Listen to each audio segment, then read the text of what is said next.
This is the Conrad Alert. Civil defense information will be broadcast at 6:40. West of the Rockies, you're on the air. Hello. Y2K, how can we prepare? Stop a few of their machines and radios. Throw them into darkness for a few hours. We are fighting for our lives. My family must survive. For 5 years, 1,000 gallons of gas, air filtration, water filtration.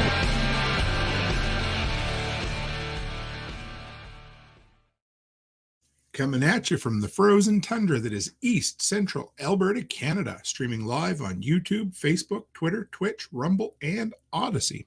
Welcome back to the workshop where we create community, find freedom, promote preparedness, and share success.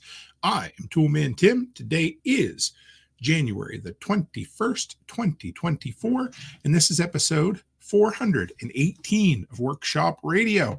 How are all my crazy delinquents out there? We're just ever so slightly a little bit late, and I apologize for you folks, but we are good and ready to go. So, you know what? We're going to forego some of the pleasantries at the very beginning, and we are going to bring on a friend of mine. And you guys, anyway, I'm not going to spoil anything, but he has stories upon stories to tell. Not going to spoil anymore. Let's bring on Mr. B-Man J. Hey, B, how are B-J? B-Man J, how are you? Careful. This is a G show, right? Oh, man. How are you, brother? Pretty good. How about you? Not bad at all. You guys surviving the super deep freeze, are you? Barely. I'll be glad when Monday or Tuesday rolls around and starts warming up. Oh, so you're in East Tennessee, brother, now, are you? Yes, I am. Moved down from Michigan. I'm in East Tennessee now, and our cold is probably nothing compared to yours, but I mean, 6 degrees or -3 last night. It really hurts the Tennessee blood. Oh, anyway, I mean, it's all relative. We had -46, which whatever, that's, that was friggin' cold. But see what I mean? we have insulated, everything's insulated. It's not like we've got land, 3-4 hours from where you are. And I'm on some of the Facebook pages, and the stuff you guys are dealing with is unreal. So you're a trooper. But we're just not prepared for it. I mean, our snowplow in Michigan, I mean, the blades on them were like 8 foot tall. Down here, it's a pickup truck with a store-bought snow blade. So it just doesn't compare. I'm used to driving in the snow, but people around here are not. So it's a little hairy sometimes. And what kind of tires you got on there? Just summers, or do you run all seasons, or just summer? That's all we usually have. All right, brother. We had a conversation at prepper camp, had a great time. And yes, it was short. It was brief. And so I wanted to bring you on here, and I wanted everybody to kind of hear a little bit about who you are. So start way back when it was little J, and tell us where you came from. Fill us in on your story, brother. Well, mid-Michigan, grew up there, was a little bit of a delinquent at one point, and then my mother passed away, and my father kicked all the brothers out. My sister was already out of the house. So moved to Chicago where my sister was living, and got in a lot more trouble there. And I had 21 warrants out for my arrest. 17 in Illinois, 3 in Michigan. 17 in Michigan, 3 in Illinois, 1 in Indiana. I got pulled over one night, and the cop was really nice and threw me in jail. Next morning, I went in front of the judge, and he gave me an option. I could go to Cook County Jail, or I could talk to one of the 3 men in the back. And that was when, military used to go to the courts all the time. And I'd already been talking to the military with a buddy of mine for quite a while, just didn't sign up. And I signed up that day, and I was off to Fort Knox. Well, actually, I was off to another place. And then I flunked out of special ops because I wouldn't jump out of a perfectly good airplane for some reason. Yeah. And so they put me in tanks at Fort Knox, and then I went overseas and spent the rest of my time overseas and got out. And then I've always been into martial arts, always been into learning as much as I can, and then just done a little bit of everything after the military. You guys will learn pretty quick that Jay likes to gloss over all he's like, I was into martial arts. We'll get to that, I promise, guys, and you'll appreciate it. So at one time, I went back and listened to the chat we had. You were a test car driver for AMC, is that right? Way back when? Yep, way back when. It was at Michigan International Speedway. My mother was actually the first test car driver in the family. And then my oldest brother, he got signed on.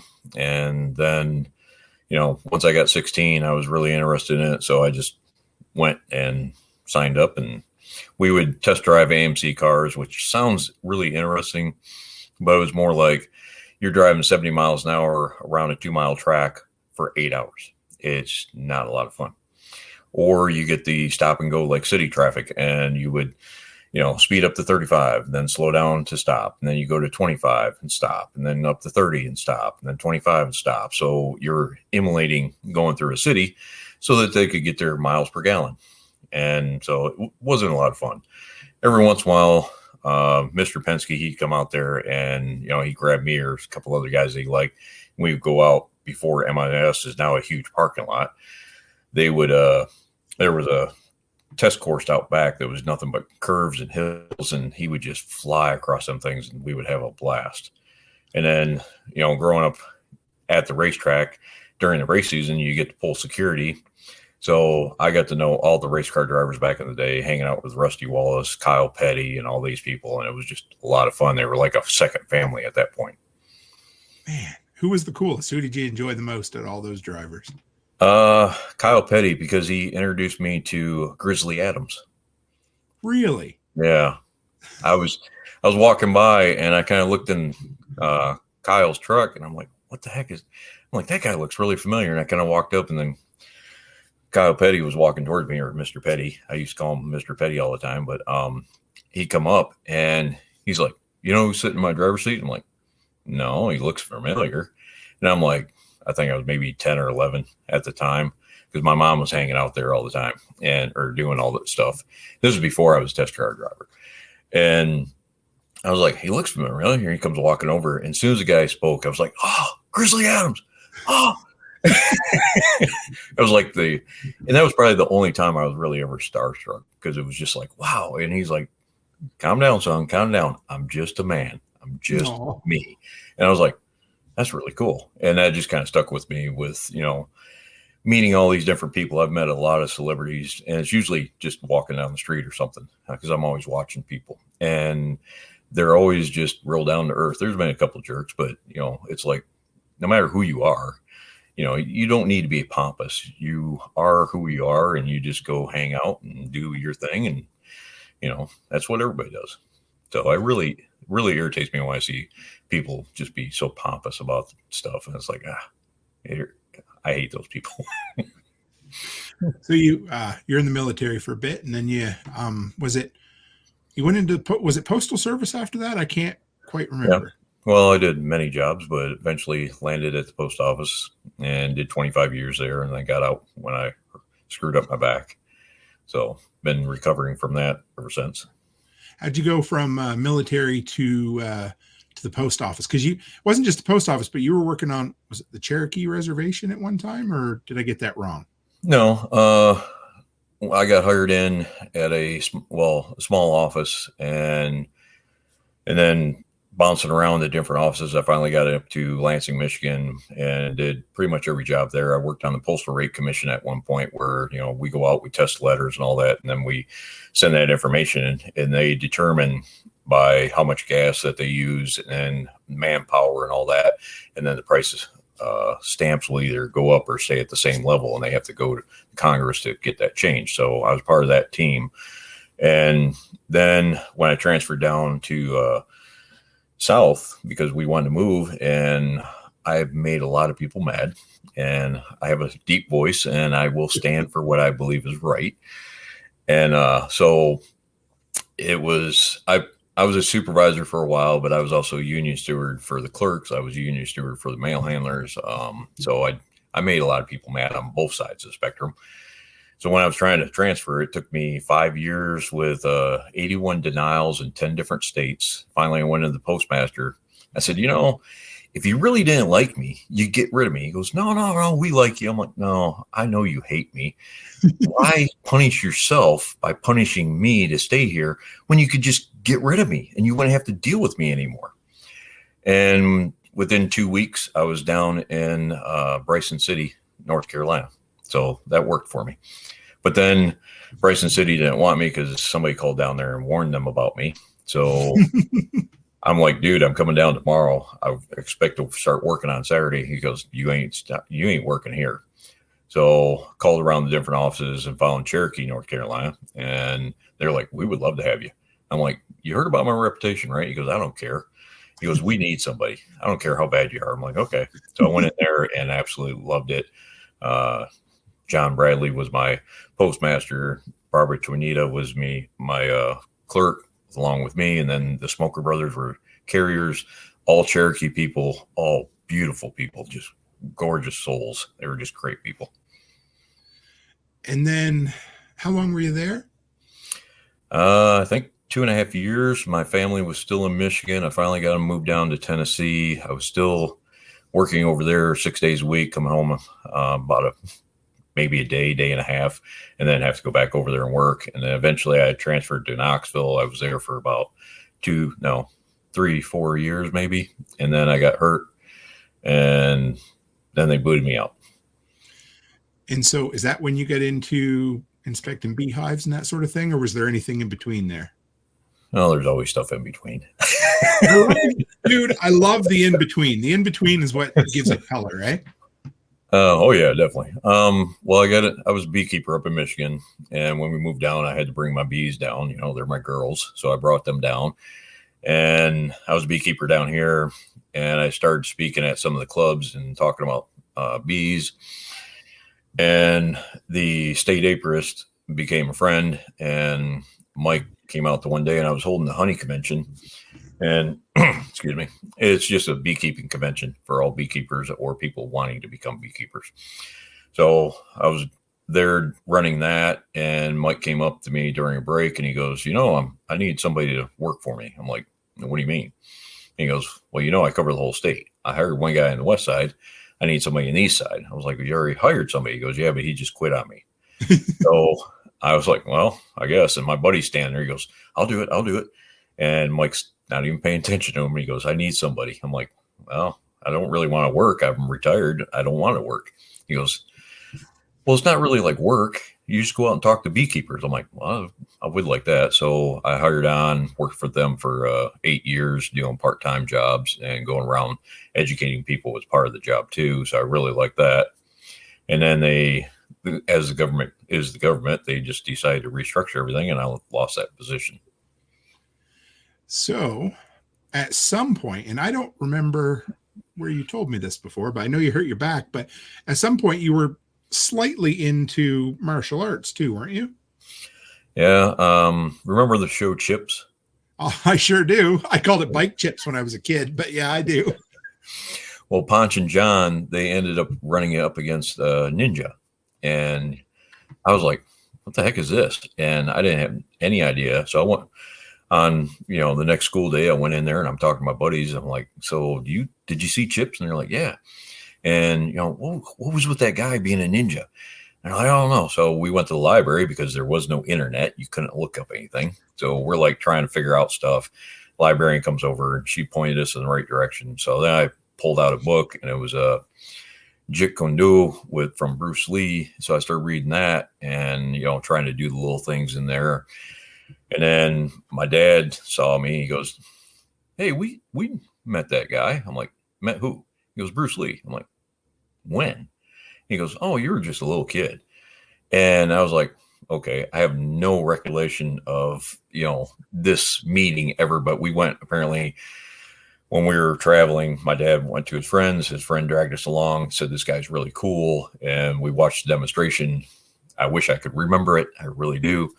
But that just kind of speared me into, okay, so I know somebody that does some of this stuff. And then I started learning more. And then I found out there was Taekwondo at the school. That was back in 1979.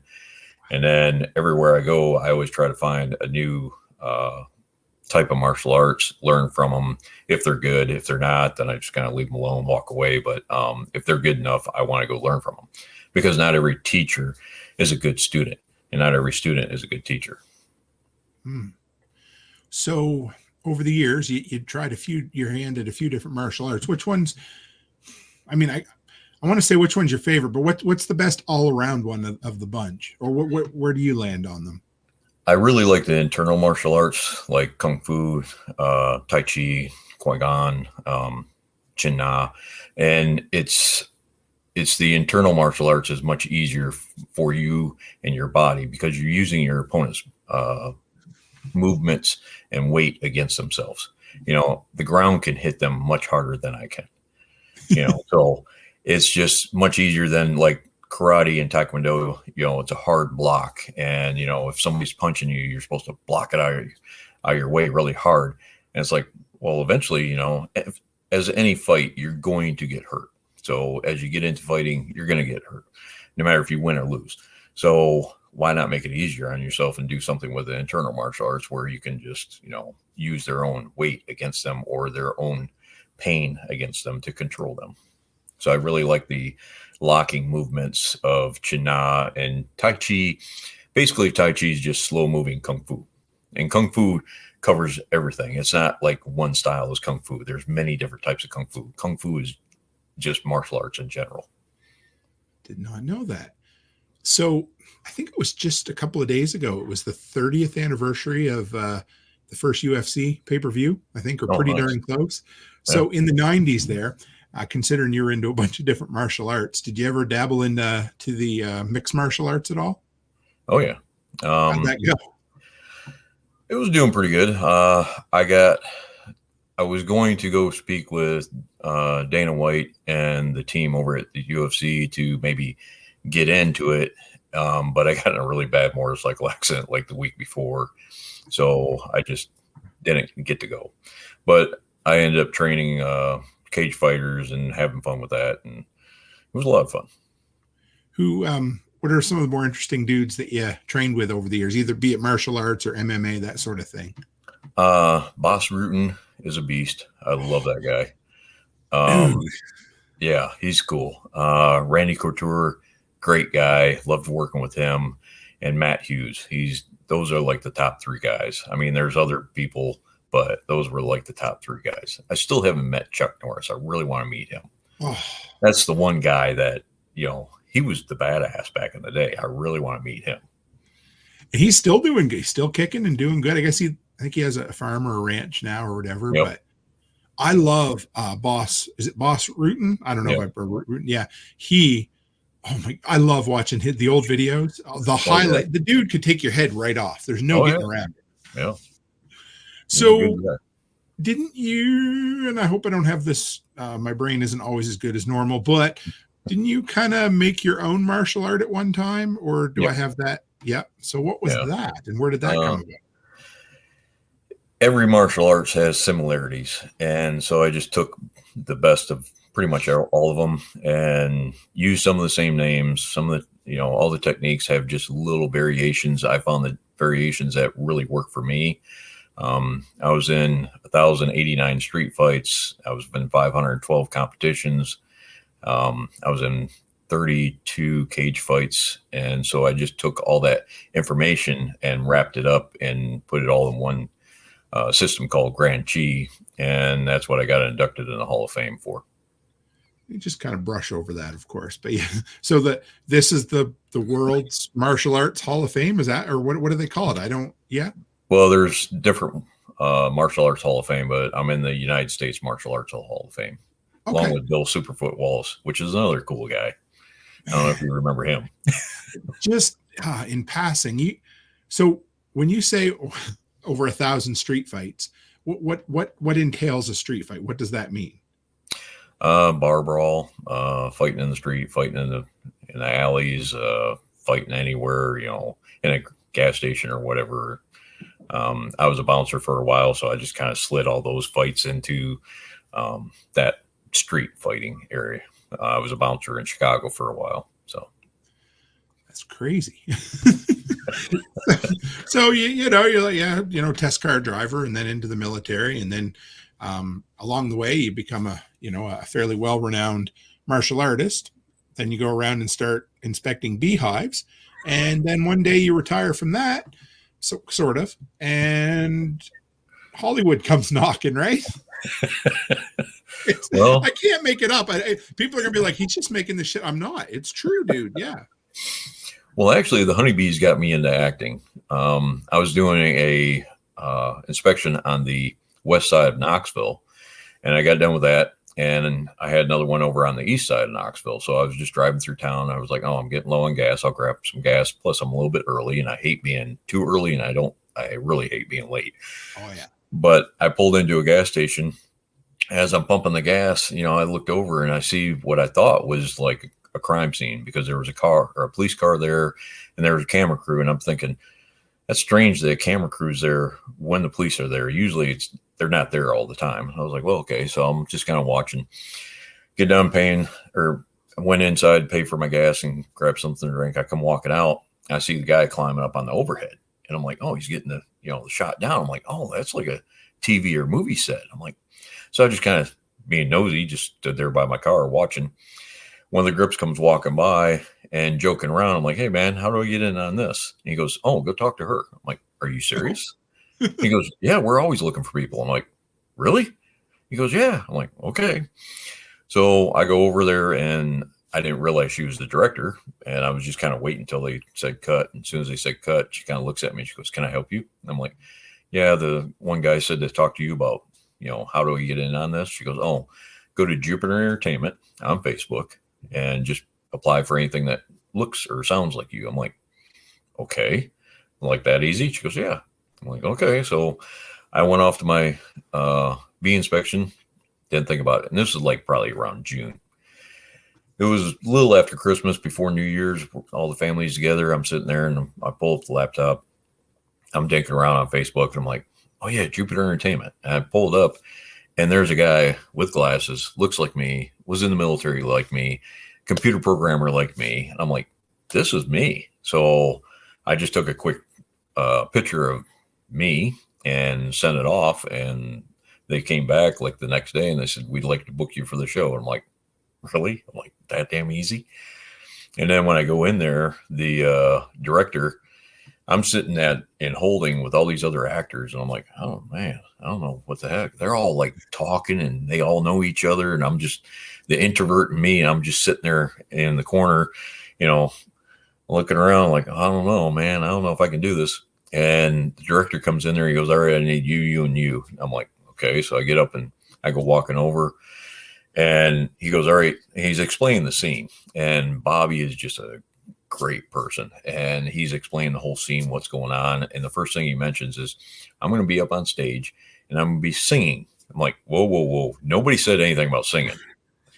And he goes, is that a problem? I'm like, dude, I can't sing. He goes, you got a great voice. I'm like, I have a great voice, but I cannot hear it. I'm damn near deaf, so I can't hold a tune. And he's like, oh, this whole show is just all recreation. So it's all in the background and there's no sound up. He goes, we'll play whatever song you like, so you can look like you're rocking to it. And, it doesn't say anywhere in the notes what songs he was singing or anything. I'm like, okay. So they put on AC/DC, and I saw Black and Back, or Back in Black. And I just, winged it. And then he just told me everything to do. And I just, being prior military and martial arts, I know how to follow instructions and orders. And so I just did everything that they were telling me to do. Came, after 3 days of shooting, he come up there and he goes, all right, make sure you reapply, because we really need people like you back. I'm like, really? He goes, oh yeah, you did great. I'm like, okay, I was a little nervous. He goes, I couldn't tell. You did awesome. I'm like, all right. And that was the Snapped season 26, I think episode 5 or 9. That was the first one. And I've been in every season of Snapped since. And there's been 8 more seasons. So I like doing that show. It's true crime. It's basically, Snapped is women that just lose their gourd and kill their husbands or kill their loved ones. So how many times have you been killed on screen then? Only about 4 times. Okay. And, usually I play a detective. I think it's that military stance where you stand up straight and everything. And if I cut my hair, I look like a detective all the time. So I play a detective a lot. So how many shows have you been in so far? It's over 100, probably 120 or so. Any movies at all? Done a few short movies. We're actually filming another short movie this Saturday or next Saturday. And then I got a commercial coming up in Nashville in another week or two, once my beard kind of grows out here. And then I did, Romance in the Great Smoky Mountains. It was a Hallmark movie, but very small part, no speaking lines or anything. So I'm still on that bottom edge of the acting. I'm still trying to work my way up there. But you're doing it, which is cool. I think that's incredible. So, are you in the Screen Actors Guild yet, or no? Or does that not work that way with these? No. Because if I do that, then I can't do all these non-union jobs that are really close by. Because I'm only about an hour from Knoxville, so I get a lot of those jobs really easy. And I'm sitting there talking to other actors, and they're like, "Man, I finally got a job.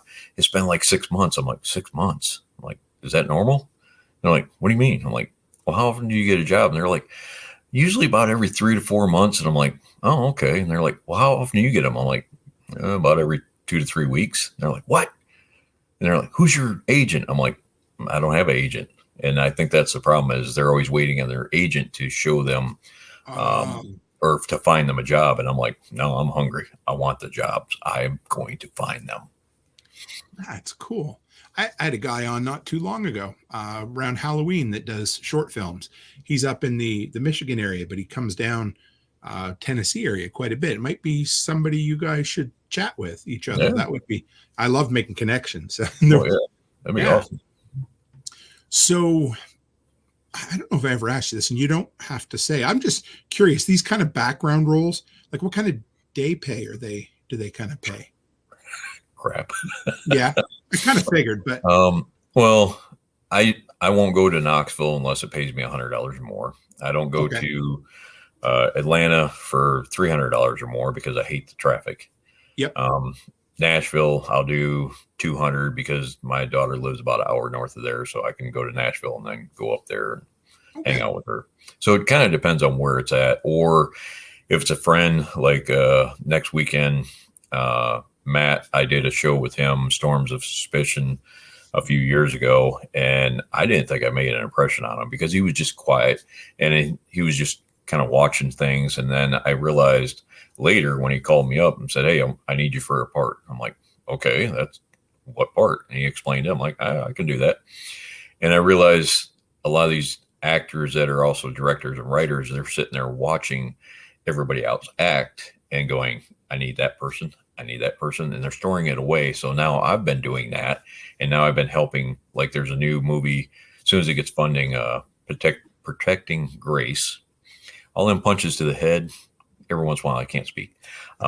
Protecting Grace, and as soon as they get funding, it's basically a movie about human trafficking. So it was somebody that was on a music video with me, and he was there just in case I didn't show up. He was going to get to play my part, but he was just sitting there watching me. He goes, "Dude, I got a part for you." He goes, "I want you in this movie." I'm like, "All right." And he cast me on, I didn't even have to audition for it. I was like, "Okay, that's cool." So it's people like that sometimes you really connect with, and they just cast you in their films. So those, for the friends, I'll usually do them a little cheaper or free. Sure. I used to never do anything for free because it's not worth it. But now I'm starting to realize I got to get more speaking roles. I got to get more out there and get my name known, because that's how you get bigger roles. And I went through your Instagram earlier today, and I saw there was a picture of you with a collar on, and then I remember I was like, "Oh, that must be a role." And then I'm like, "Dude, no, you're also a reverend somehow as well, aren't you?" Yes. How did that come about? That's well, my dad was a preacher, and my son-in-law is actually in charge, or he's the I'm not sure. He's Baptist, whatever they call Baptist. Is it father or Reverend, pastor? Reverend, Yeah. pastor. There you go, pastor. He's a pastor over at Antioch in Kentucky. And so, I've always been into spirituality, and, martial arts got me that way. And my parents were, very churchgoers and everything else. So I was always kind of on that verge of looking at different religions and how they all kind of interconnect, or they don't connect, but they all have the same true values behind them. Don't kill, don't steal, don't, do.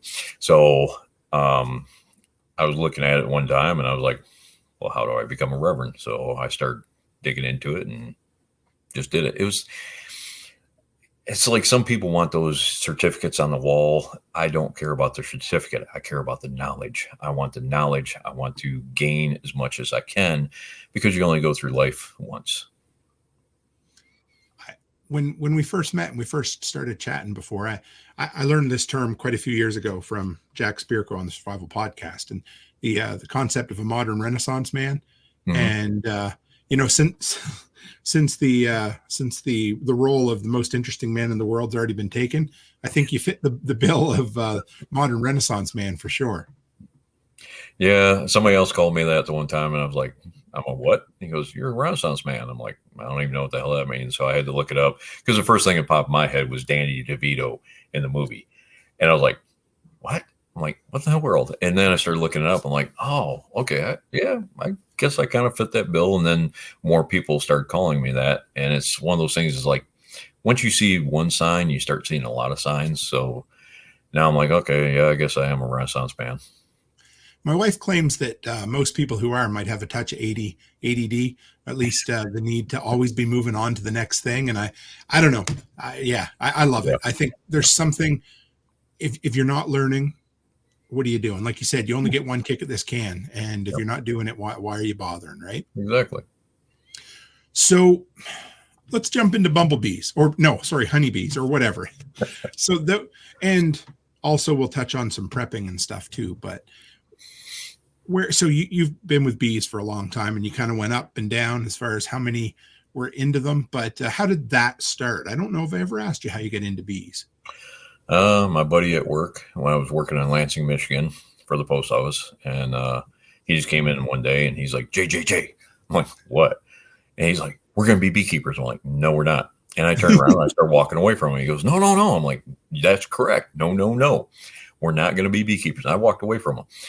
And since, I'm strapped to a machine working all the mail, and he's a mechanic and he just gets to go wherever he wants, he would always come over whenever he has a spare moment. He's like, no, really, we're going to be beekeepers. I'm like, no, we're not. You might be, but I'm not.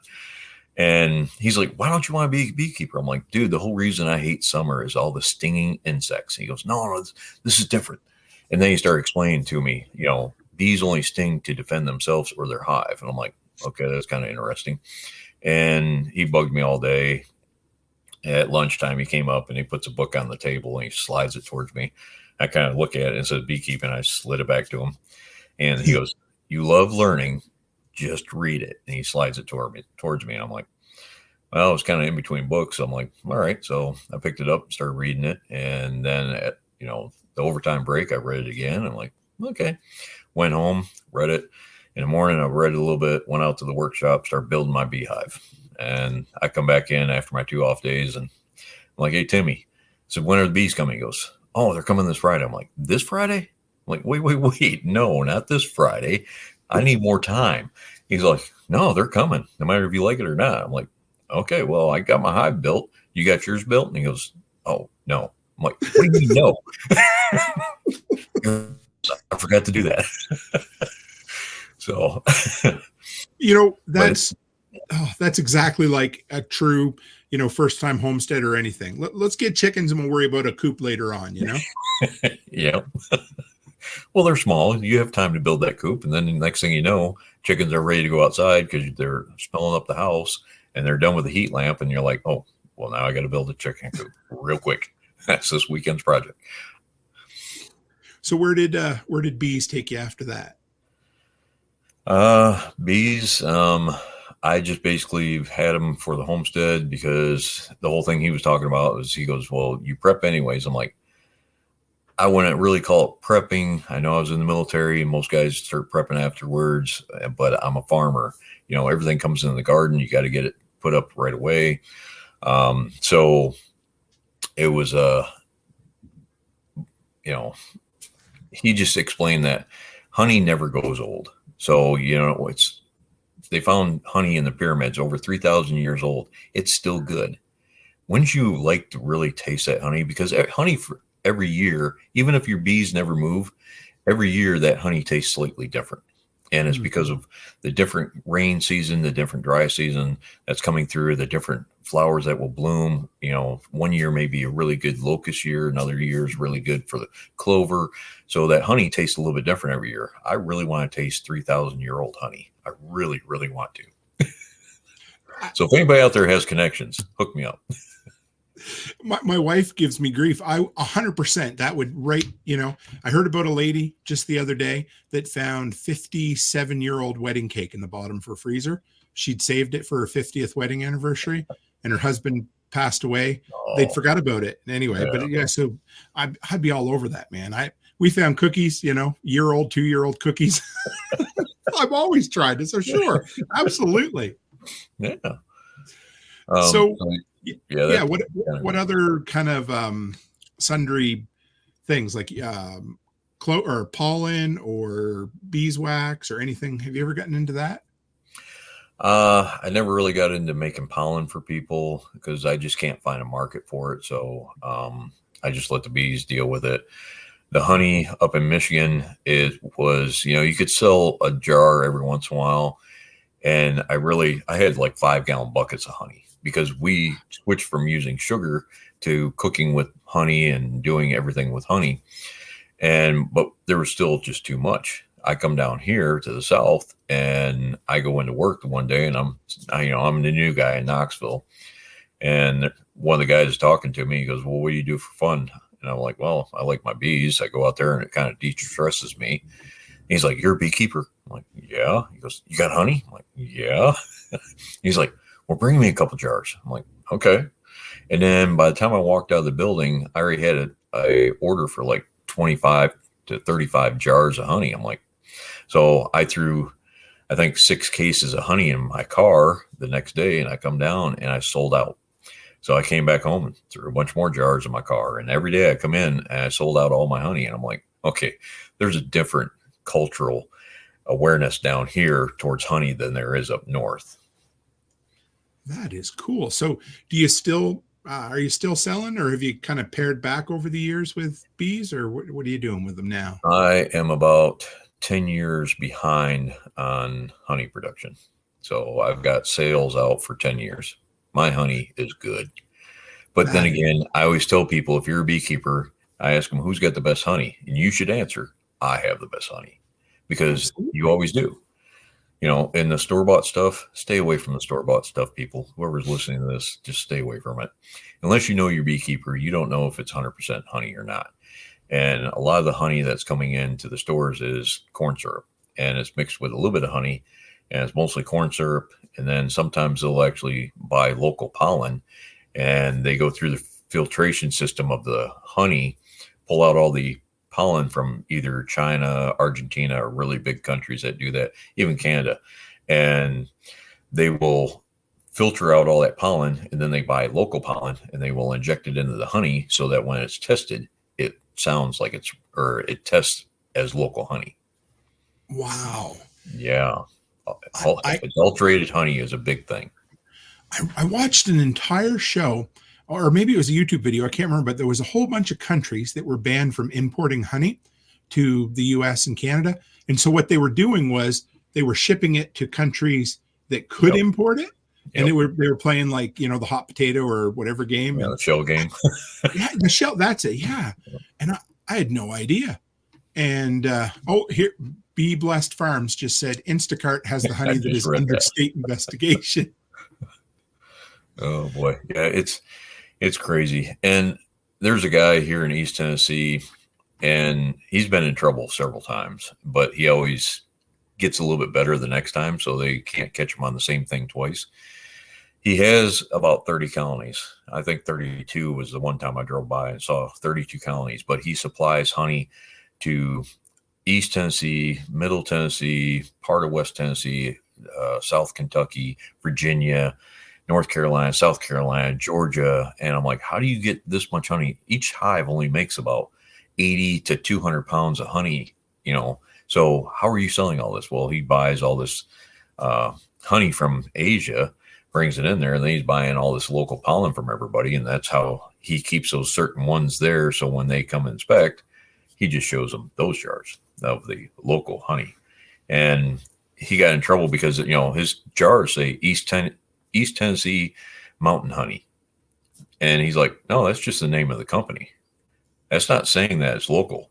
I'm like, that's a gray line, man. But he gets away with it.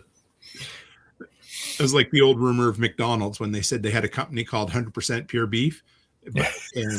But anyway, whatever. But so what are, when people want to get into doing bees, what are some of the mistakes that folks make? What are the things, the dumbest mistakes you've seen them make?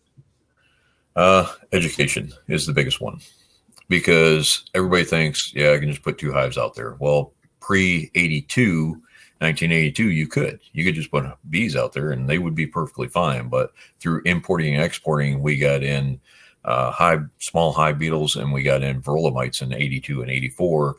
And that really messed up bees. Now, hive beetles, as long as you have a nice strong hive, you ain't got to worry about hive beetles.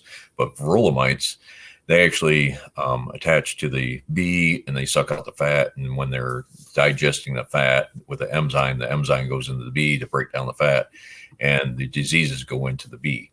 So now the bee is getting sick, and we know of at least 24 different diseases that the bee will get from the varroa mites. And these things will multiply very quickly because their life cycle's close to the bees. So they actually use the larva of the bee and, actually the pupa of the bee. And then when they come out, there's, mom comes out with like 2 to 4 of her daughters. So you can get a mite bomb is what a lot of beekeepers call them. Oh, is that different than colony collapse disorder? Colony collapse disorder, I think it's a multitude of different things because they've never really pinpointed exactly what's going on. And, at one point they were calling colony collapse disorder was when the bees all just died. And then they said, no, it's when they abscond, when they left. And it's like, well, which is it?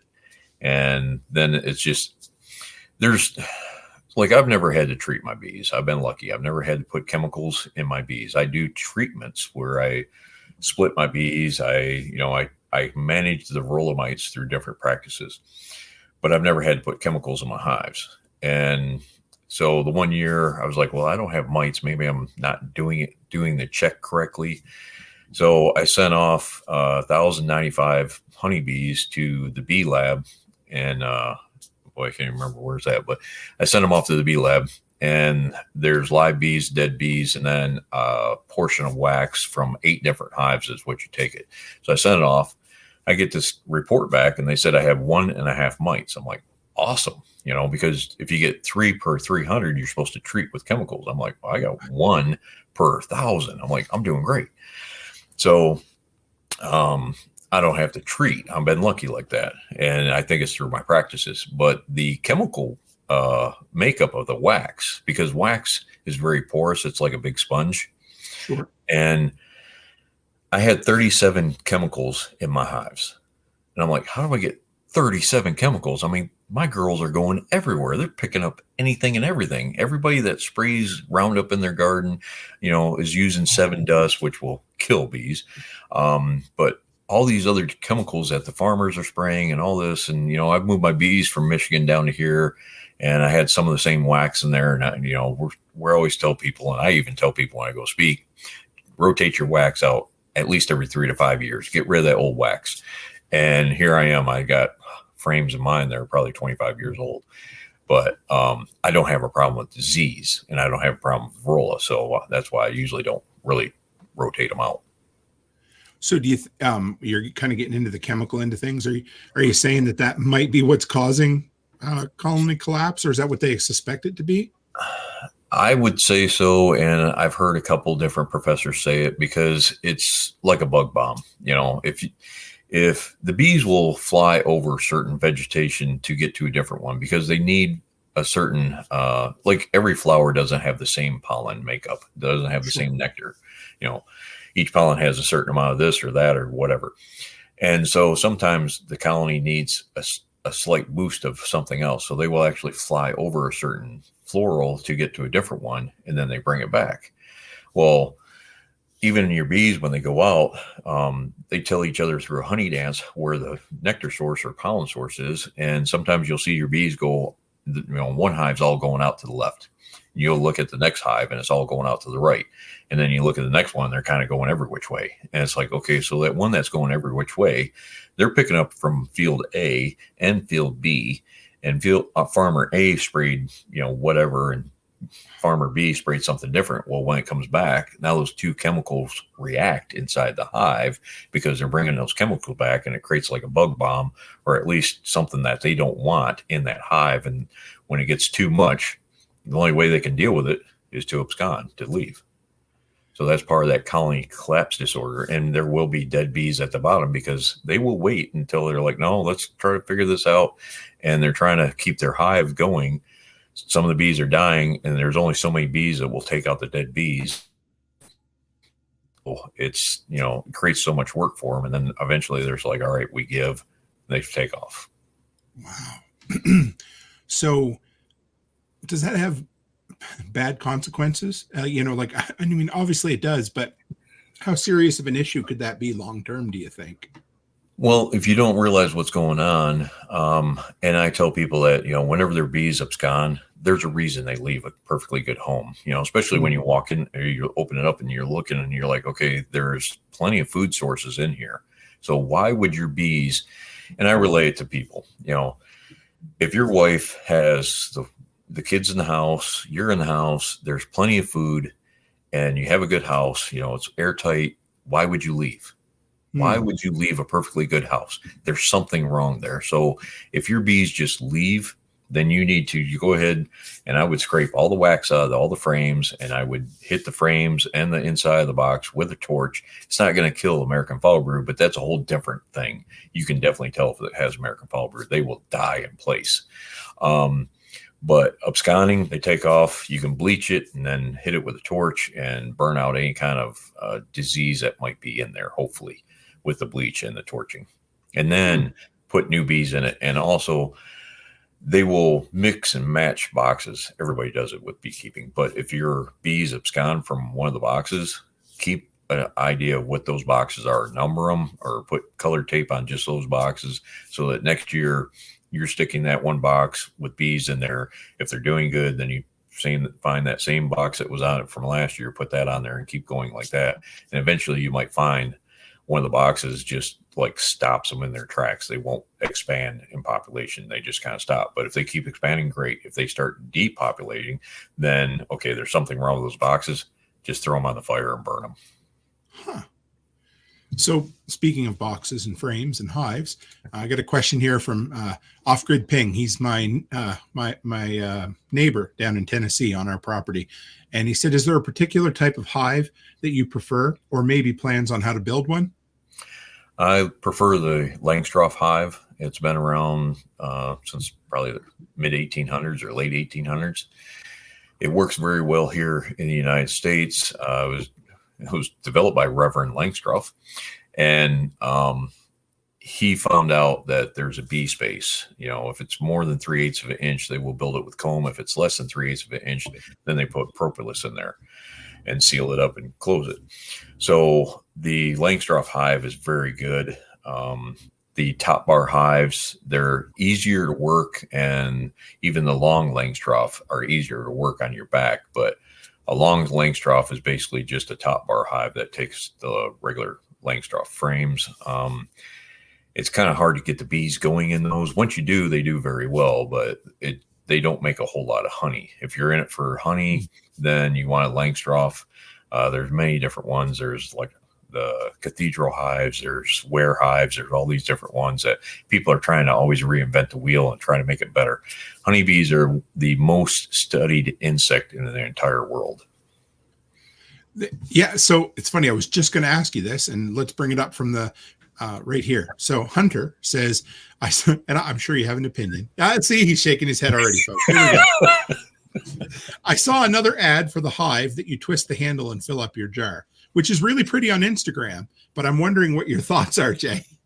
All right, that's the Flow Hive, and Cedar and Stuart Anderson are, everybody says they invented it. I know Cedar and Stuart.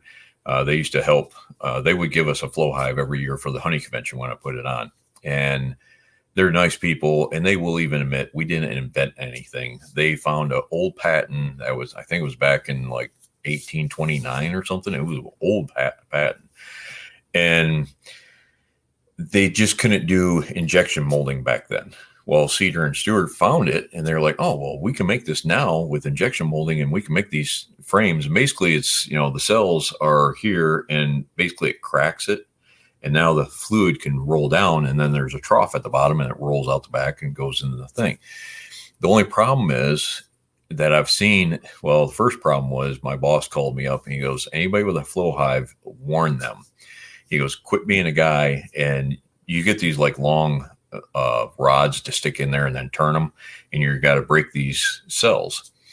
Well, if you do it too quick, all the gears in there are this real thin wire with plastic gears, and you can hear them go pop, and they're a real pain in the butt to put back together if you can. So it's easier to kind of put it in at a time and turn it, and then put it a little deeper, turn it a little bit deeper. The only thing is, if you don't put it on in the right time of year, when there's a good honey flow, the bees are opportunists. If there's no nectar out there, then they cannot bring it back. They cannot make it into honey. Then they cannot eat the honey and secrete the wax on their abdomen so that their sister can come over and pull off the wax and put it into honeycomb. Did you know that? I did not. I could tell by that face. You're like, oh, that's really interesting. So if you're putting all these plastic frames in there that you're supposed to be able to, have all this honey in, they will rob that wax and take it down and put it in the brood chamber, which is basically all the baby bees, because they want to build up the hive. So if you're putting all these fresh wax in there and there's not on a honey flow, then they will rob all that wax off that plastic. And I have yet to see, over 25 years, I have yet to see a bee put honey back on wax. They will put it on wood. They will put it on plastic foundation that is coated in wax, but they will not put wax on plastic. So now you have a box, 2 boxes. Now it's just one brood chamber, and there's no honey super, and it's $900 that you paid, and it's worthless. So overpriced and overcomplicated. Is that kind of? Without being, I'm not trying to be mean to the folks who build them. I'm just saying, for somebody who's getting started, it's. The videos were perfectly made for people just getting into beekeeping, because, hey, this is so much easier than buying a expensive extractor. It's you got to do all this other stuff. You have to get in there. You still have to get in and look at your bees when you have a flow hive. The expensive extractor, you're going to get it because you're going to get bit by the bug, and you're going to buy more and more bees. And that next thing you know, you're going to have more and more hives. We always suggest start out with 2 hives, and then have one gentleman. Now I'm telling everybody start out with 2 of the same style hives, because he had a problem there. But you pay $800 for each hive. You got 2 hives. That's $1,600. I can go buy 2 hives for $400 and put that $1,200 towards a really nice extractor and honey scraper or hot knife, and I'm all good. So, and I can get a whole lot more hives, and I still have that initial money that I already paid on the extractors. Is it worth trying to build your own hives, or as a beginner? Yeah. Yes.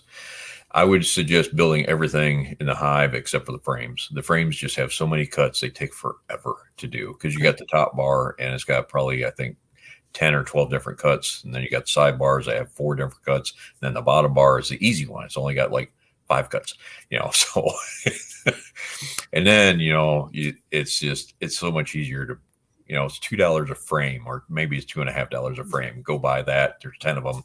You spent $25. The boxes are very easy. There's many different plans. bsource.com used to have them, or now you can just type into Google and, Langstroth or a beehive plans, and they pop right up. So they're very easy.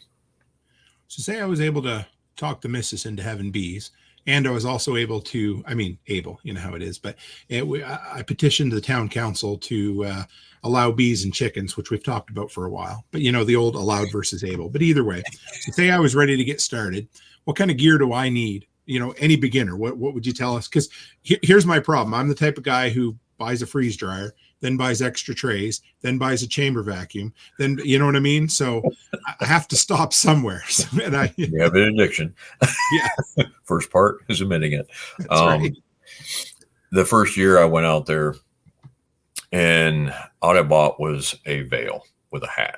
And you can even just buy a veil and put a baseball cap on. But if you buy this safari hat, the plastic ones, and a veil, and then I just took some gloves, I put them on, I put my old Army field jacket on, I duct taped the sleeves closed, tied around the waist to make sure, the bees couldn't get up inside. And, I did that for a couple of years. Then I went out and I bought the full body suit, with a veil. And then I realized when I came down south, that was way too hot to be working in. So now I have a ventilated jacket with a zip-on hood that I can take the hood off, hand wash that, and then I zip up the jacket and I throw it in the washer and I wash that. And I go to these bee inspections. I'm like, these people will wear these old, nasty looking bee suits. They got this huge brown and yellow badge of honor, I call it, on the front of them because, I've been beekeeping this many years. I'm like, yeah, when I see that, I see disease. If you have all this wax and this pollen on you, it could be disease on you. So therefore, I'm like, when was the last time you washed your jacket? Oh, never. I'm like, well, you need to. Because when I got into American Foul Brood years ago, that stuff freaked me out. It is so easy to transport spores to make other hives sick. So I would do inspections. And if I even thought the hive was kind of bad, I was like, every night I was going back to the hotel and I was throwing my stuff in the washer and washing it. It was just very scary stuff. So what was that again? Can you, yeah. There's European foul brood and then there's American foul brood. And it doesn't have to do with the continents. It was over in Australia where they were having a really bad foul brood breakout and they only called it foul brood. Well, it was a European scientist that found that the European foul brood attacks the larva, and then it was American scientists that found out that it was a different bacteria that was affecting the pupa. So that's why they named it those two. But European foul brood, basically, your bees will get it maybe every year, or if it does that, then just take out all the wax and let them build new wax. But it's basically when the bees are building up so fast and there's not enough food coming in, the baby larva or the baby bees will be digging around the bottom of the cell and picking up the bacteria and making themselves sick. So if you cage the queen for a few days, in a 4x6 area so she can still walk around, doesn't mess up her laying pattern, then they will bring in enough food. And if you're feeding them, then you can get rid of that European foul brood. American foul brood is transferred by these spores, and there's 37 spores can make an adult bee sick. Well, if it goes to a spore stage, when basically the pupa dies, there could be over 1 million spores in each cell, and there's about 2,000 cells on each side of a frame. So you got 4,000 cells by 10 frames, or 2 deeps. Now you got 80 sides, or it's just, the numbers just get crazy. But 37 versus 1 cell is 1 million. So you can make a whole hive very sick, and they cannot recover from it. Now there's terramycin that you can put in there, but that's just going to cover up the symptoms. It will keep them healthy. But as soon as you stop treating with terramycin, then they will get sick, and then they will transfer it, because basically what happens is the hive diminishes or depopulates because they just can't stay alive. Other bees are opportunists, so they will actually come over there and they start robbing all the honey. Well, those spores will be in the honey, or as they're walking through, the spores get on them, and now they're taking it back to their hive. And since it only takes 37 to make one of them sick, they can pick up a lot of spores, very quickly and basically kill their hive. So how do you diagnose it? And then what's the treatment? Like scorched earth, burn it all to the ground, or what do you do? Different states have different ideas on it. Here in Tennessee, in another state, I won't say which state, but many people hear it when I talk when I'm not being recorded, but they basically say, well, if your bees have American foulbrood, just take the bees and shake it on new equipment. I'm like, well, if they're carrying the spores in their stomach, which is where they're going to carry them, that makes them sick. Now you just shook them onto more equipment to make them sick. And then the spores can hide in the wax or in the wood or, in the pollen. And now you just infected more equipment. Here in Tennessee, Mike, my old boss, what he would do is we have test kits and you test it and you can buy them at like the co-op or farmer's market, or not farmer's market, farmer's store. Mm-hmm. And I think they're like $20. And basically you just scoop out a bunch of bad cells, stick it in a little jar, you shake it for 60 seconds, and then you put it on a little test strip that looks like a COVID strip. And, you get 1 bar, you're fine. If you get 2 bars, now there's a problem. Here in Tennessee, if we got the 2 bars, and, I would always test it again just to make sure, because I don't want to do this to somebody's hive unless I know they have American foulbrood. If they do, basically what I do is I come back, I tape up all the boxes all together, and I leave the opening open for the bees all to come back at night. And then we dig a trench right next to the beehive, or basically a hole. And when all the bees come back, and then I wait another, 10 minutes to make sure no more bees are coming back, I seal up the front, and then I spray ether in there to put them to sleep. And then once they're all asleep, then I open up that box and put them in the hole, and then I basically let all the ether out, and then I light it on fire and burn the bees, the honey, the pollen, the equipment all together. I will burn my gloves. I will burn their gloves if they were touching it. There was one beekeeper, they kept touching the hive. I keep taking their gloves, 3 pairs of gloves. I'm like, they started to come back over. I'm like, stop, stay over there. I don't want to do this again. And so, one time I was using my knife instead of my hive tool, because I will even throw my hive tool in the fire, and then we just bury everything. And I don't want that. I don't want to take a chance on moving those spores to anybody else's. So it's that serious then, hey? Yeah, it's bad. So is it quite often at first? Because when I see hives out in the field, they tend to be in bunches. There's not usually just one by itself. You've usually got 6 or 8 or 10 or however many. So do they tend to pretty quickly move into another hive, or not necessarily? Well, it's basically when it starts depopulating that the bees cannot guard their hive. And that's when the other stronger hives will go, okay, well, hey, we're going to go take their honey. It's much easier to take their honey than to take nectar, because when they bring back nectar, it has anywhere from like 30 to 90% water in that nectar. And when they bring it back, they put it in a cell, and then they got to fan it, basically heat it up to get all that moisture out. And when it drops below 18% moisture, now it's considered honey. So that's a lot of work versus just going over and beating up on the other girls. You might lose a few of your sisters, but you're going to gain a whole lot more honey. And then you bring that honey back. And if it's got the spores in there, or when you're beating up the other girls, now you got spores on you, and you bring it back, and it's not good. So it's the difference between shooting your neighbor and stealing his cow, or waiting for him to butcher it himself and then stealing it out of his deep freeze. Yeah. So okay, I honestly figured I knew all about the honey making, not like all of it, but it seemed so. Can you go through it like from start to finish? If you've got time, you want to just kind of explain, because you obviously know. You're the type of dude who knows it deep enough, but can explain it to, a lay person like myself.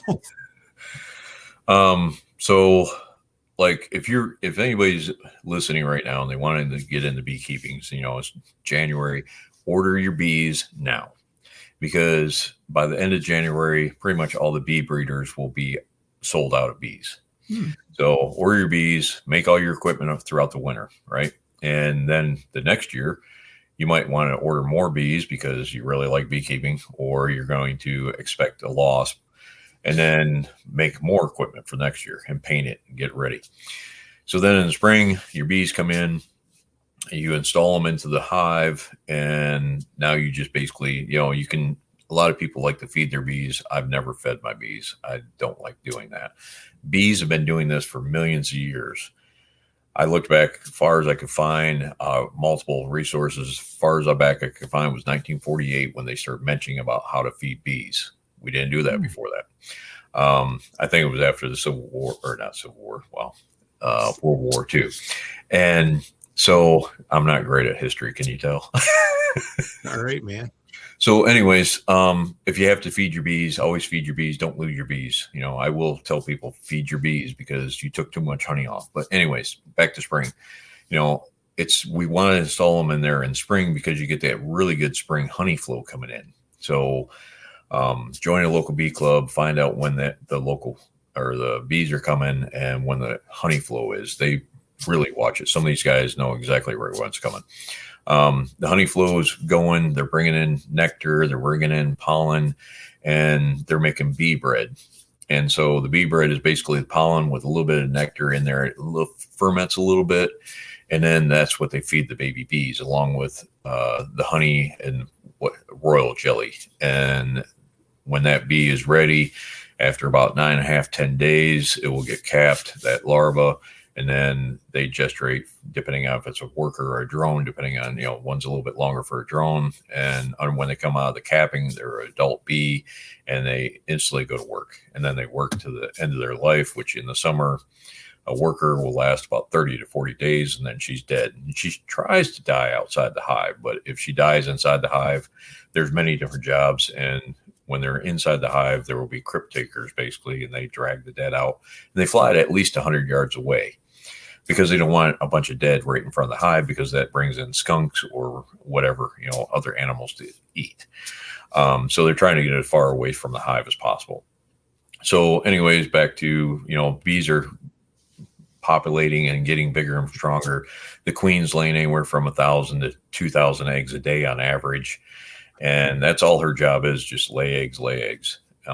So then comes, you're waiting for about 8 to 10 frames, 8 out of 10 frames to be full of bees. And when you hit 8 out of 10 frames, then you put another box on. And then when those 8 out of 10 frames get full, then you put another box on. Now you got 2 boxes of brood, and then you start putting on your honey supers. So you want the deeps for your brood, and then you want the mediums or shallows for your honey.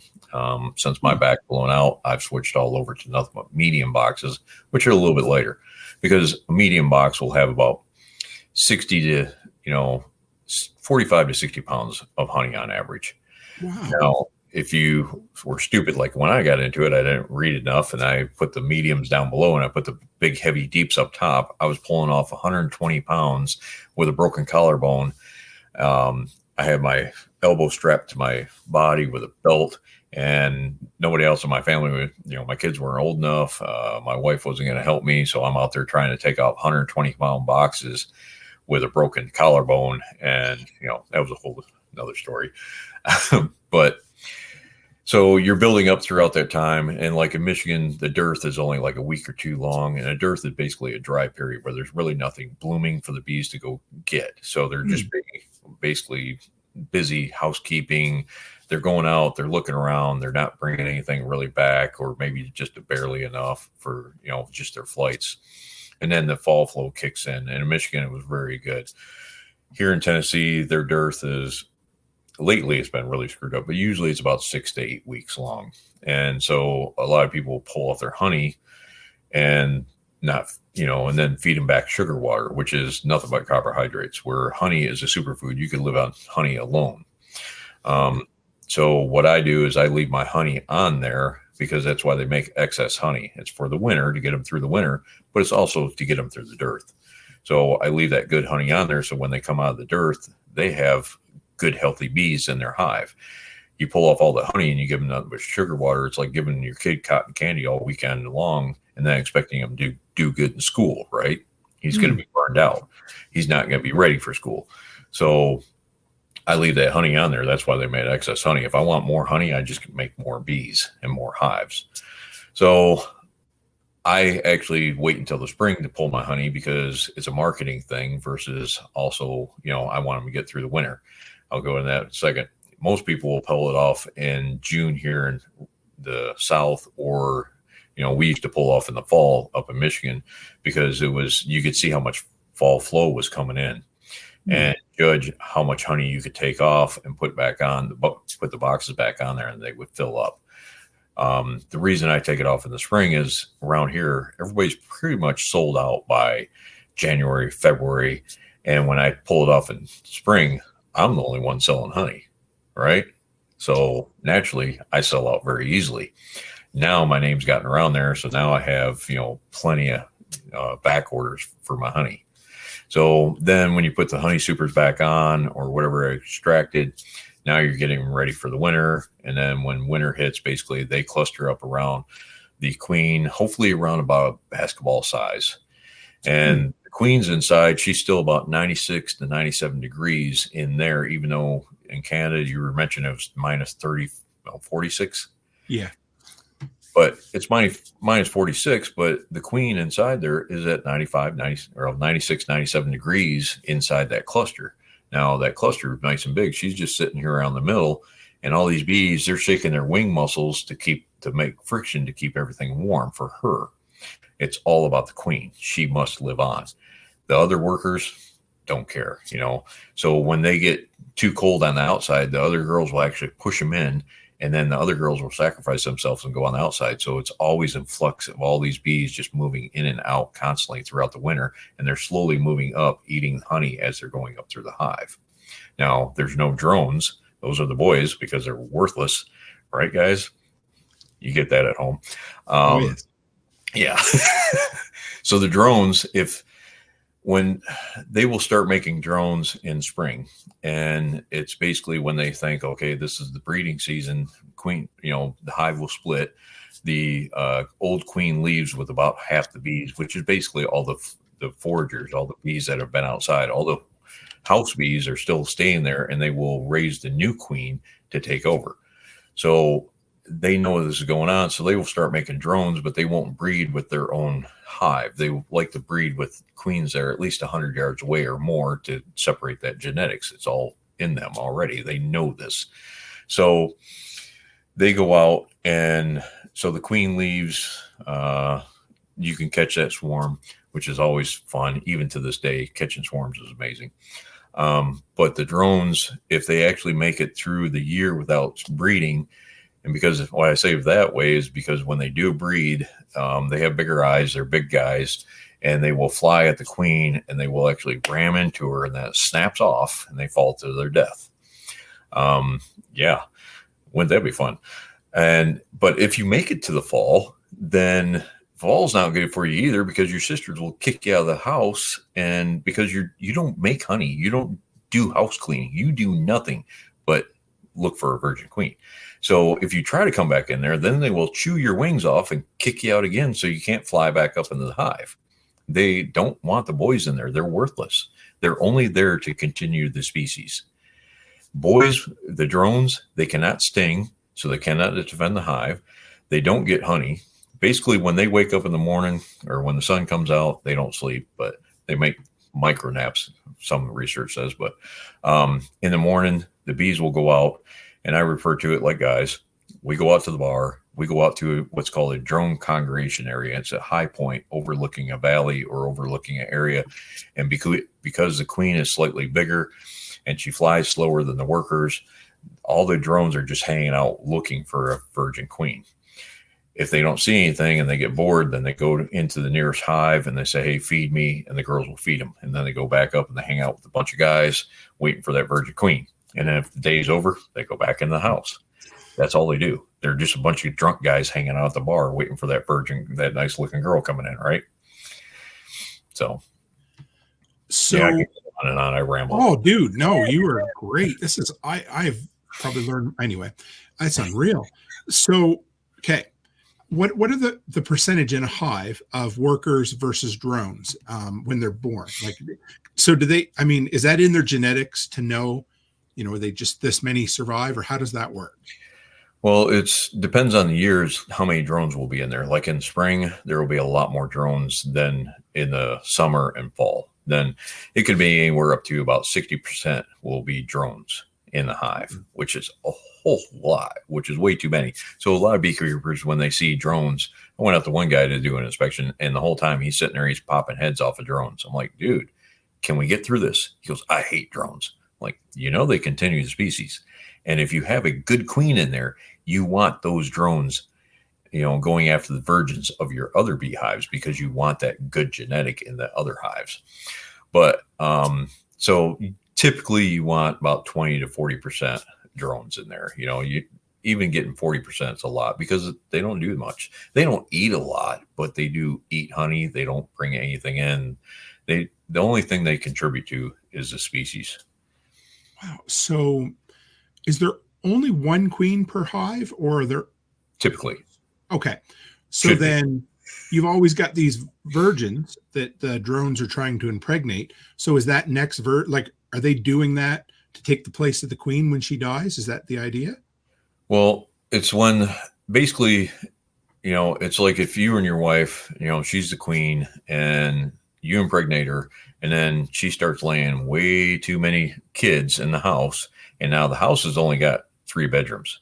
And now you got, 40 kids in there. You need to split, right? So mom's going to take off with the older kids. New kids are going to stay there with the new queen. Basically, in the bee world, the queen will actually lay eggs for the new queens in what's called queen cells, and they're slightly different than the rest of the cells.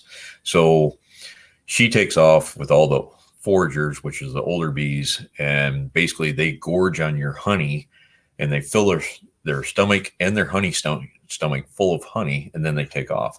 So that when they get to a new spot, they can start excreting that wax, so that the sisters can start pulling it off and make a new comb in that new area.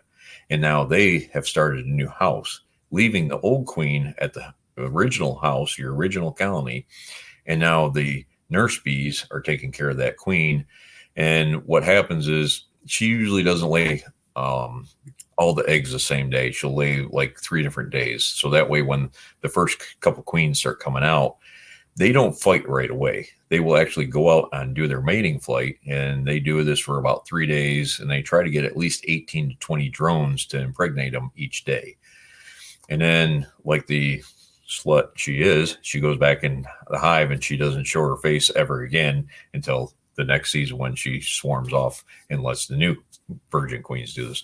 But if the reason she does this 3 different days is so that in case those first ones that hatched and they didn't get bred because it rained too much, okay, now they kind of miss a window. So now the second day, or, when they were out there, instead of finding drones, they found a bird that got snatched up and she got eaten. So there's many different factors that she doesn't come back. And if, eventually they try to lay at least 8, I've seen up to 37 different queen cells in a hive, which is way too many, but 8 to 10 is usually about good. Rambling on. This is so interesting. Sorry. No, you're great. Really. Yeah. Off Grid Ping says ramble on. This is so interesting. Yeah. So are those, even if 2 queens come back, they're sisters. Sometimes, it's not very often, but sometimes they'll coexist inside the same hive, and you'll see them on like both sides of the hive building up. And there will be like this empty frame all the way down that nobody really touches. And there's eggs all up in here and larvae, and they're building both sides. Well, eventually one will kill out the other. But usually what happens when they come back, and if there's 2 queens in the hive, they actually do what's called piping. And it's this real high pitched noise. And when they pipe, it's basically a war cry. All the other bees will stop on the frame, and the only 2 that will be moving are the bred queens, the new fresh, not virgins, but mated queens. And then they will find each other and they will fight to the death. And if both of them die, hopefully that was your first day queens, so that your second and third day queens can go out and get mated and come back and not, kill each other or fight to the death. So if there's only one queen and she's mated, then the workers will go over and they'll start ripping open. Basically, the cells are on an 11-degree angle in the frames. and that's so the honey can kind of stay in there. But the queen cell comes out and she drops down. So they'll cut a hole in the side of the wax, and then the queen will come over and she'll start stinging the queen that's still in the cell to death. And then she'll go around, she'll do that. And so that way she kills any other future queens that might come out and, challenge her for the crown. So once you get that mated queen in there, she's got her groove on, then she starts laying. A good queen could lay 2,000 to 3,000 eggs a day, and that's almost a full frame on one side. So you can really populate that hive very quickly. So if you're not watching in the spring, that hive can really get ahead of you. So if you're going to get into bees, start with 2 different hives. Always have an extra box ready to go with frames, because you'll realize how quickly they will build up sometimes. And in those frames, do they make the cells and then she lays an egg in each cell? Is that how that works, or am I? Yep. So that's another interesting thing is, so the worker bees will determine if it's a worker cell or a drone cell. So a worker cell will be slightly smaller than a drone cell because drones are big fat boys. Kind of like us, right? Sure. They're healthy. They're carry. Yeah. Okay. Yeah. So the workers, the queen, when she walks up there, and she will actually measure the entry or the size of the cell, and then she comes up and she drops her abdomen inside the cell, and then she will lay either a worker egg, depending on the size of the cell, or a drone egg because it's a bigger cell. And she can pick and choose which one she wants to do this. So then and there's been, usually when I look for queens, they're easy to spot. They're kind of walking around, but I've had a queen that I could not spot for years. And eventually I saw her because she was just boom, boom, boom. She was dropping eggs. She did not care what I was doing. I didn't have the frame. And the only reason I saw her is because she pulled up and her abdomen is slightly longer than a worker. Her eyes and her thorax is the same size of worker, but her abdomen is longer because of the ovaries and everything else. So that was the only reason I saw her, because she was just going at it. I was like, holy heck, so that was really cool to see her just working that quickly. And she can, because she gets bred with 8 to 20 different drones over 3 days, I've had queens live up to 8 years. It's very rare. And then they're laying a pattern like this big. Usually, you want multiple frames. They lay about 80% of their ability the first year. They lay 100% the second, maybe the third year, and then it drops down to like 60, 40, 20. And then, so the older she is. So that's why a lot of times you'll hear about them killing a queen and putting a new queen in there. So like chickens as well, they get to the point where they're, yeah. So that first year they don't really lay, and then they start laying really well, and then it starts tapering off as they get older. So say you get, halfway through the season and things are going well, and the queen gets sick or something and she just drops dead. Do they have a contingency plan for that, or no? Yeah. Because, she usually doesn't die. I mean, I hear all the time that my queen just come up missing. I'm like, you killed your queen, and they're like, no, I didn't. I'm like, how do you know you didn't kill your queen? You have a hive with 50,000 bees in there, and you're pulling boxes apart. You're pulling frames out, and you're putting stuff back together. It's so easy if you pull a frame out too quick, or, if you look in there, pull the frames out that don't have bees on them or very few bees. And then you can pull those out a little bit easier. And, but if you go right into where there's a cluster of bees and you pull that one out, there's a cluster of bees because that's probably where the queen is. And if you pull that frame out, she's a little bit longer. You can actually roll her and damage her, and they will kill her because she's not a good queen anymore, and they will kill her. And those eggs that she just laid, then they'll go over and put them in. They always make like emergency cells, and it's basically so that in case the queen comes up missing, they can grab an egg and they'll move it over there and they'll put it in there, and then they start feeding it royal jelly for its entire life, and that's what makes a queen. Where everybody gets royal jelly in the first 3 days, that's when they're an egg, and then the third day they hatch, and then they feed them a different diet. But if they feed them nothing but royal jelly, that's what makes a queen. And what is royal jelly? It's just a better makeup of pollen and honey mixed in. And basically it's if you ever taste royal jelly, you pay a lot more for it because it's so hard to extract. but I don't like the taste of it. Some people do, but then again, some people like the taste of, sourwood honey, and I don't, or buckwheat honey. I think it's burnt, but it's all that. Everybody has a different taste. Everybody doesn't like barbecue. Everybody doesn't like bacon. Really? Is it? You don't like bacon? No. Dude, we get along so good until this point. No, okay. Right? That's what everybody says. I'm like the only guy that doesn't like bacon. But, and that's, I keep wanting to mention this, but we keep talking about something else. So when bees come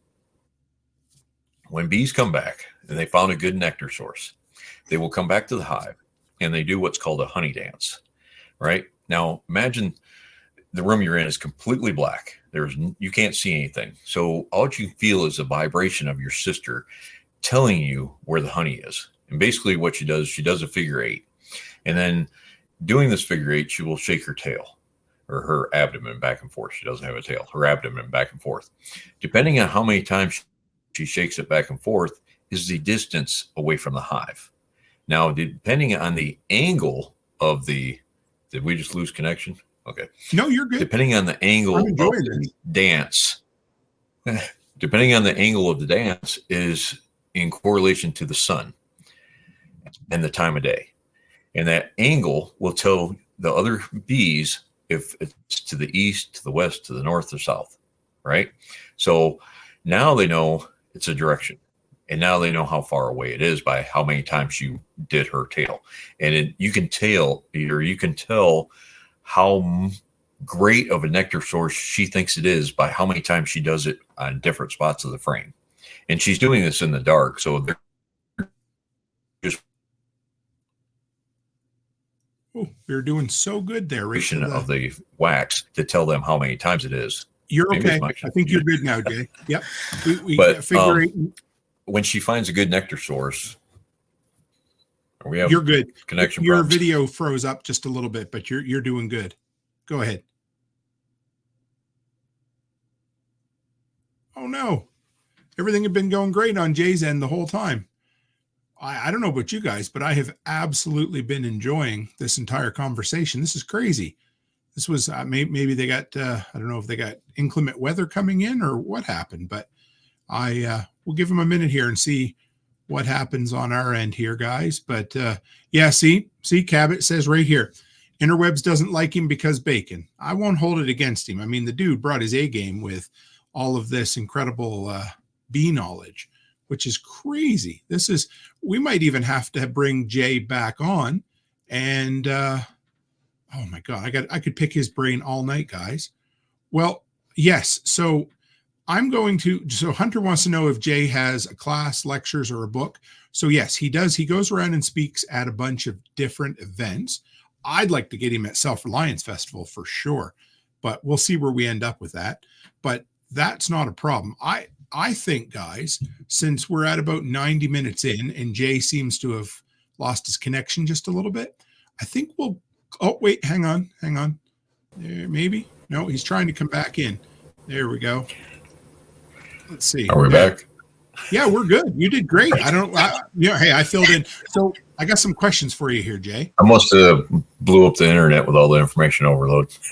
People are loving it. I was just saying. Wait. One more thing. Yeah, go ahead. So when the bees find that nectar source, they bring it back to the cells. Now we're stopped again. My goodness. No, you're good. Okay. No, you're good, Jay. So keep going. You keep locking up on mine, so I don't know if it's my internet connection or whatever. But so when she finds that nectar source and she tells her sisters where that nectar source is, right? So say it's an apple tree, and they're going out and they're getting that apple nectar, and they're bringing it back. So she only comes inside the hive about 2 to 3 inches, and then she regurgitates that to her sister, and then she takes it up because she's a house bee. She takes it up to the cells, to the honey supers, and she puts it in a cell. So that forager goes back, and she's just making a quick run back and forth, bringing in that nectar.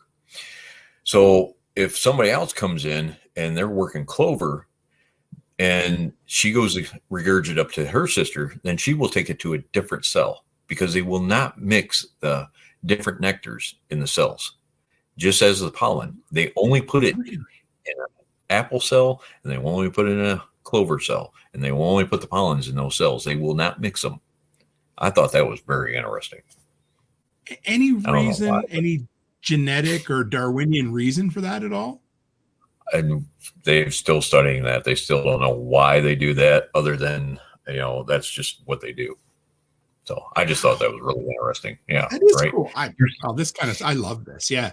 And this is why I'm still on honeybees. Usually I gain enough knowledge and I'm like, okay, I can have a very good conversation, or I can store this knowledge away and use it in the future and move on to the next topic. Honeybees, there's always something to learn. There's always something more to learn. So I'm always going on. I'm a true believer that anybody, including modern Renaissance men, people jump around. When you're younger, you jump around, and you always do the rest of your life. You always want to learn something. But at some point, I think if a person wants to be great at something or deep into something, you've got to pick your thing. And for you, your literal name is the B-Man J, right? So it's much easier than saying my last name. Yes, it is. I got about 3 questions here, or 4 maybe, from the audience. You want to bust through them right quick? Sure. Let's okay. do it. All right. Chances of catching a swarm? Very easy. What do you do? If you want to catch a swarm, put your name out there. Let people know on Facebook in the spring that you want to catch a swarm. Show up with a box. I've gone out on swarm calls. One year, I usually have 2 outer covers, and basically it's part of the hive, and I have one on the bottom and one on the top of my box. And then when I show up, I got my box, I have my frames, I have my outer covers, I have a strap to put it around it. So when I show up, I take the frames out, I drop all the bees in there. I have a couple frames in there, so it smells like home. The old wax is really great for them. And then when I drop them in, I got the bottoms covered. I drop them in the box, and I close it just enough so there's about 1 inch open. And that lets me know that I have the queen or not, because if you don't have the queen, they'll go right back to that swarm area. If you have the queen, then they'll stand up really high on their legs, and their abdomen's up in the air, and their stingers sticking out. And if you put your nose down by it, it smells like lemon pledge or lemongrass. And they're letting the other bees know that they're happy with their house, that they just found a great house, and all the other ones will start kind of funneling down there. You'll never get all the bees, but you'll get most of them. And then you close it, put your strap around it, throw it in the back of your car or in the back of your truck, and take off. Now, I did that once, and I was heading back, and I got a cell phone call, and they said, "Hey, we got a swarm." I'm like, okay.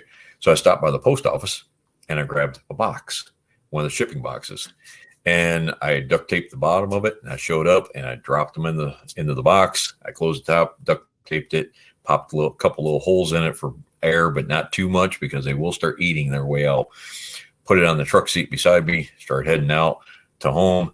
Got another call, went over to another guy. Luckily, I had grabbed a couple boxes when I was there.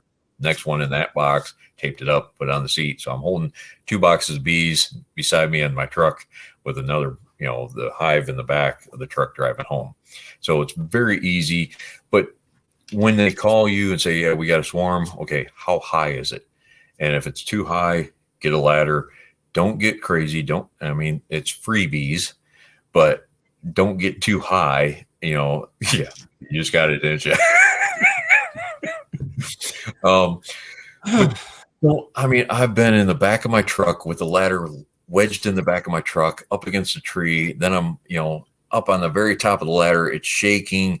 I got 3 sections of pole with a bucket tied at the top, and I'm trying to get hit the limb to make the swarm fall in the bucket. And then I pull it down real quick, go down the ladder really quick, and throw it in a box. If it's going to cost you a harm in any way, or possibly just rethink it, it's not that important. They will fly off. There's a great book called Honeybee Democracy. It is incredible to read. Tom Seeley has these bees off on an island for research.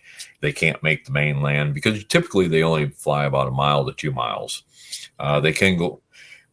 most beekeepers know they can fly up to 5 miles. New research says 8 miles, but they basically, by the time they got their full stomach and they make it back to their hive, they're out of nectar. But they can fly 8 miles. His island's further away. But honeybee democracy, bees are the only ones that can recognize the number 0 besides humans. They actually measure the inside of the hive or inside of a cavity, and then they bring it back. And when they're in that swarm stage, that's where they're all determining. They all go off to different ones. They all, they basically see each other's ideas. If there's 3 different cavities, they'll all come back. They just, and then, switch sides. They all go to each one, come back, make a decision as a colony to which one's the best one, and then they fly off to that permanent home. So it's a very interesting book. There's a lot more information in that book than just that, but it's really good. Beehive Democracy, is that what you said? Honeybee Democracy. It's a big coffee table size book. It's got bees on its weight. So yeah. What about, I know we touched on this a bit, but do bees fight each other like hives too close or something? Hives too close ain't a big deal. My hives are very close together, but they're not in a windy area. If you have a windy area and all your hives are in a line, then the beehive on the very end of the downwind will be very populated, because when the bees come in, if they have a full stomach, they're more than welcome to come in the hive and look around and do whatever. So if the wind's constantly pushing them down towards the other hive, then that one hive is going to have a lot more resources, and that hive's going to build much quicker, because mom's going to lay a lot more eggs because, hey, we got a lot more food. The first hive that doesn't have as many bees coming in because they're all getting pushed down, she will lay less eggs because, you don't want to build too big if you don't have the food coming in the door. That's how smart these little critters are, insects.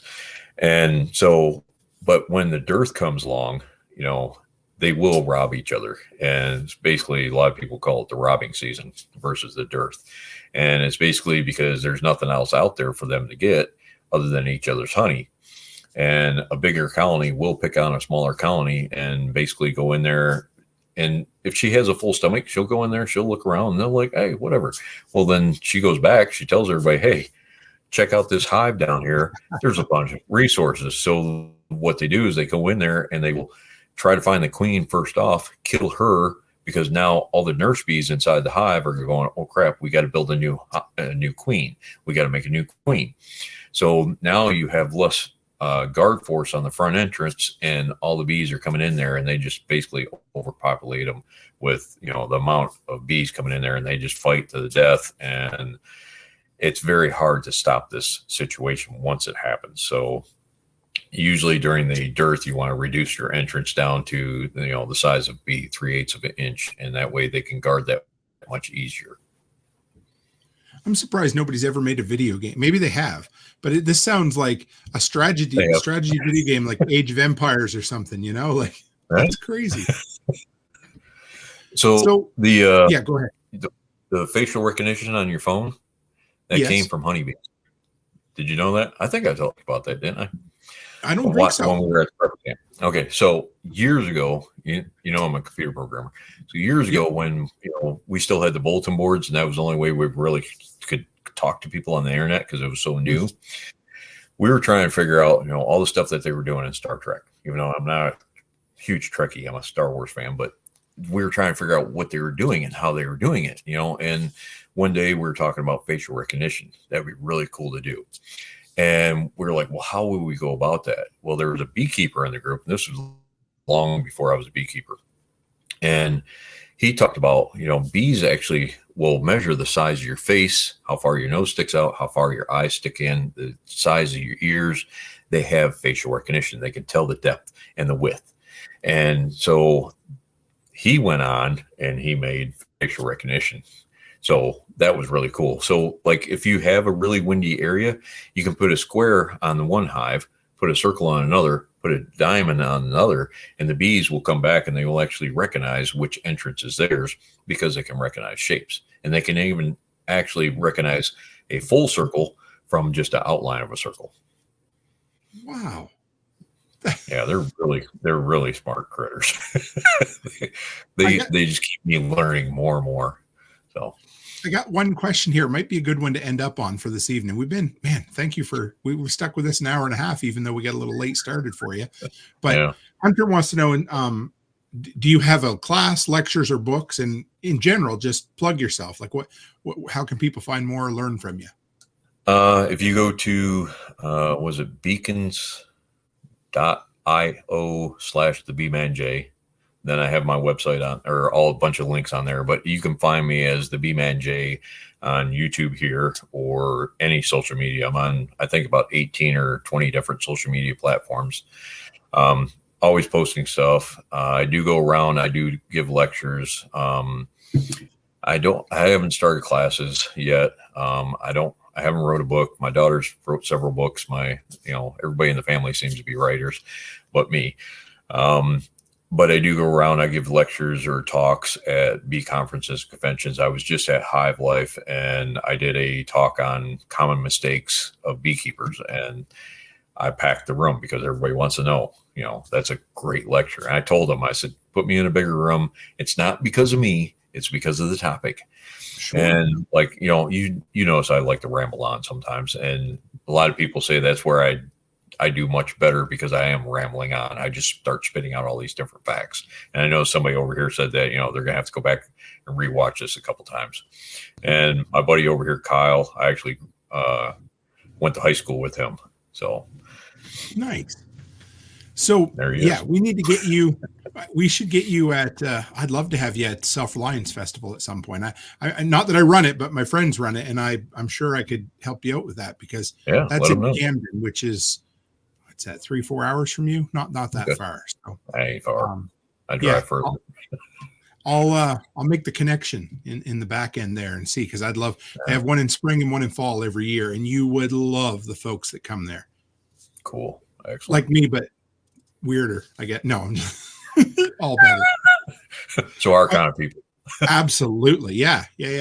So I'd love to have you back on at some point, Jay. Maybe in 2-3 months or something. And we'll get some. We'll what I'll do is I'll put out the feelers. Anyway, and we will get all the questions we can for bees, and maybe we'll do like a frequently asked questions type thing with you, because that would be so much fun. Cool. Yeah. Anything I can help people to become a better beekeeper, better human in general. I mean, I'm always here to help out. That's what I like doing. I found my calling is I like to help people. Absolutely. It makes me feel good. Well, brother, if you want to hang in the back for just 1 second, I'll close up the show here, and I'll be right back with you. All right. Sounds good. Guys, it's once in a while that you run into somebody as interesting as Jay. And it was just in passing. I was at prepper camp last September, and a good buddy of mine, he's like, you need to talk to Jay. You need to chat with him. And I'm like, okay. He goes, no, I mean it. You need to talk to Jay. And he was not wrong. Jay there was things we didn't even talk about. We didn't even touch about vintage tech. We didn't talk about homesteading. We didn't talk about prepping. So if you've got other questions for Jay, we're going to have him back. He's a friend of the show. I can, somebody whom I've met and sat down and chatted with in real life. So if there's any way, shape, or form you can support him, do it. I pinned his Instagram link in the comments tonight, and it's also out. If you're listening to this in audio or watching the replay in video, it's there. So give him some love, give him some support, folks. And as always, stay happy, stay healthy, and have a great week.